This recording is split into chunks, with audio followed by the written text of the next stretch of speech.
Friends అందరూ ఎలా ఉన్నారు? బాగున్నారు కదా? Welcome to reel connect YouTube channel.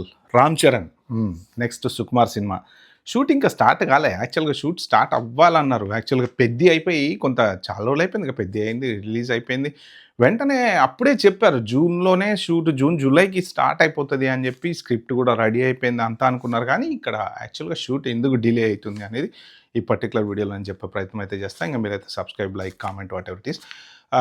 యాక్చువల్గా ప్రస్తుతానికి వీళ్ళేంటంటే క్యారెక్టర్స్ రాసుకునేటప్పుడు ఒక క్యారెక్టర్‌కి ఇలా ఉంటే బావుంటది. ఒక క్యారెక్టర్‌కి ఇలా ఉంటే బావుంటది. ఈ హైట్, ఈ వెయిట్ హైట్‌ని మార్చలేమనుకోండి గానీ, వెయిట్ పరంగా, బాడీ పరంగా ఇలా ఉంటే బావుంటదని. ఫర్ ఎగ్జాంపుల్ 'దంగల్' సినిమా చూడండి. అమీర్ ఖాను అంతకుముందు ఎట్లున్నాడు? 'గజినీ' సినిమాలో ఎట్లున్నాడు? 'దంగల్' సినిమాలో ఎట్లున్నాడు? మొత్తం బాడీ గుండు గిండేసుకున్న 'గజినీ' సినిమా నుంచి సడెన్‌గా 'దంగల్'లో కొడితే ఇంత లావు. తిని లావయ్యాడంట అప్పుడు ఇంత లావు. మళ్ళా దాన్ని మొత్తం తగ్గించుకొని మళ్ళీ బాడీ మొత్తం నార్మల్ బాడీకి తీసుకొచ్చాడనమాట. సో, అలాగా వాళ్ళేంటంటే బాడీని ట్రాన్స్‌ఫార్మ్ చేస్తారు. 'పెద్ది' తీసుకోండి ఫర్ ఎగ్జాంపుల్. 'పెద్దిలో' కుస్తీ పోటీల్లో పహిల్వాన్ క్యారెక్టర్. పహిల్వాన్ అంటే ఎట్లుండాలే?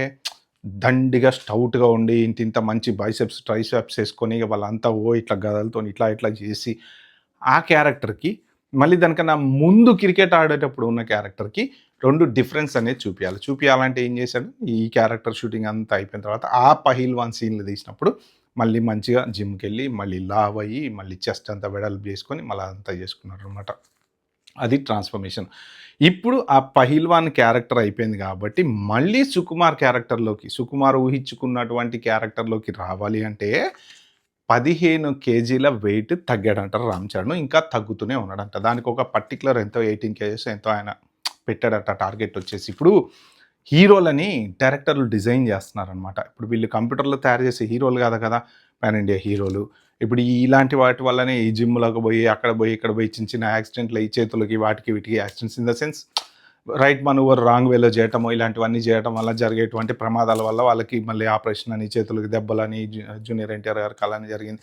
అలా కొన్నివేవో జరుగుతూ ఉంటాయన్నమాట. సో, ఇప్పుడు రామ్ చరణ్ కూడా ఏంటంటే, ఇప్పుడు సుకుమార్ ఏంటంటే ఆల్రెడీ 'పుష్ప 2' తోటి ఎక్కడికో వెళ్ళిపోయాడనమాట.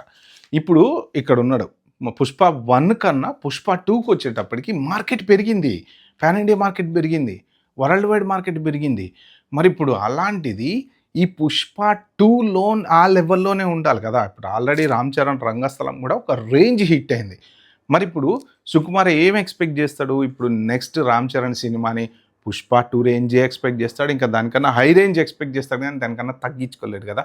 అందుకని ఆ రేంజ్‌కి రీచ్ అవ్వాలి. మరి రీచ్ అవ్వాలి అంటే ఆయన డిజైన్ చేసుకున్నటువంటి క్యారెక్టర్ ఏదైతే ఉందో ఆ క్యారెక్టర్ తగ్గట్టు 'రామ్ చరణ్' ట్రాన్స్‌ఫార్మ్ కావాలి.